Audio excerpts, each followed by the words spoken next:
नमस्कार। कक्षा 10 सामाजिक अध्ययन विषय के शिक्षण सिकाई सहजीकरण क्रियाकलाप भोजपुरी में स्वागत बा। हम शिवनंदन जायसवाल। तो आज के पाठ बा पाठ 3 विविधता में एकता। यही पर हमन के चर्चा परिचर्चा जारी रही। आई विद्यार्थी सबसे पहिले विविधता में एकता के कहल जाला एके समझे के प्रयास कइल जा।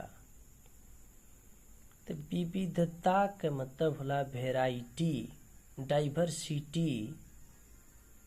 तो ई डाइवर्सिटी या वेराइटी या फर्कपन, तो जैसे तरकारी बाजार में तमाम प्रकार के तरकारी रहला, खाना में तमाम प्रकार के खाना में वेराइटी रहला, नाश्ता की दुकान पे गइल गए तमाम प्रकार के नाश्ता में वेराइटी रहला।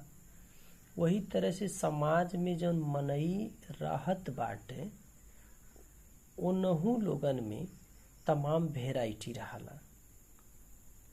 कहीं ऐसा नहीं बा कि जहाँ एक्के मेर के भाषा बोलत हो, जहाँ एक्के मेर के धर्म मानत हो, जहाँ एक्के रंग के पूरा मनई हो, एक्के मर्द या मेहरारू खाली हो, या एक्के किस्म के भूगोल पे क्षेत्र में रहत हो, ऐसा नहीं बा।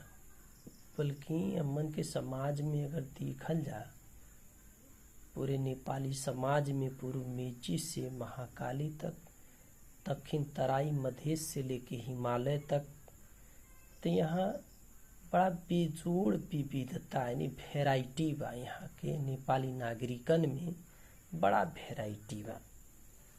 आई वेराइटी कैसन कैसन बा कि यहाँ 124 ठो भाषा, 142 ठो जात, 10 ठो धार्मिक संप्रदाय लगायत यहाँ सैकड़ों तर त्योहार, रीति रिवाज, परंपरा हजारों बा।